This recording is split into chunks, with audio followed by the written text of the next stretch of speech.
Say hello to the Ukrainian family of four: Roman Lutsky, Anastasia Karpienko, Sofia Berezovska, Fedor Pugachev, enjoying their Canary Islands holiday.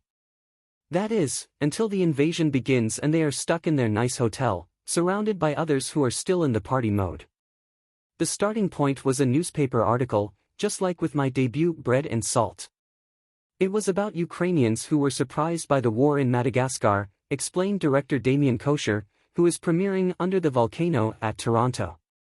It was also about my own emotions and this sense of helplessness I felt in the first weeks of the war. That's when I wrote the script. I felt I had to react to it somehow, and it was the only way I knew how.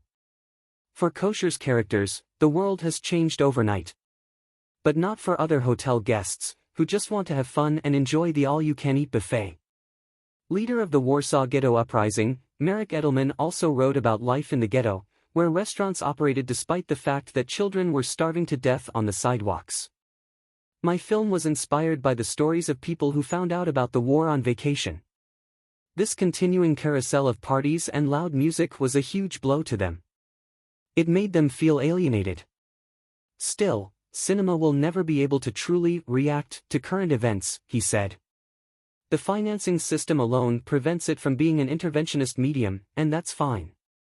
Good films tell stories about a particular moment in history and time, and they can be read in isolation from that specific event.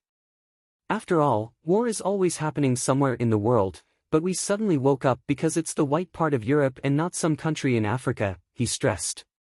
I don't show war, but I am sure the film would be shown at more festivals if it was made a year or even more years ago. I don't resent programmers for that, they react to it the same way audiences do. We just get exhausted.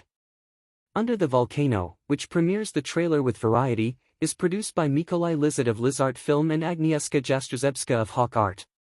Jegor Sloniowski of MGMSA, Michael Maxim of TVPSA and the Polish Film Institute co-produce, while Salad Morissette handles sales. When picking up awards for Bread and Salt in Venice back in 2022, Kocur wore a Ukrainian ribbon to show his support. It was important to mark my solidarity somehow, he said. At first, I was afraid of the reactions of the Ukrainians. A director from Poland was going to make a film about their war. But this film combines their experiences with the perspective of Western Europe. In the end, my Ukrainian friends said they were grateful. It made me feel it was the right thing to do. He would never film at the front lines, however. I don't think it would be ethical. I wasn't there during these first days of the Russian onslaught. Making art off human suffering is, in my opinion, morally troublesome. If something is authentic, regardless of its subject, it will find a listener and a viewer. The same things happen to us all the time, but not all of us have the time and the ability to describe them in cinema or literature. Kocur believes each story requires different language. In my two films, there are quite a lot of similarities in my way of working, but the way of telling the story is different. The camera is less rigorous, the film is less formal, less clinical. He's still interested in families, though. Maybe because I don't have my own just yet. Already working on his next project, La Manche, he will deal with much publicized events on the Polish-Belarusian border next. Following the changes in Poland's previously right-wing government and appointment of new prime minister, he's hoping it will finally happen. The Minister of Culture blocked the implementation of my project.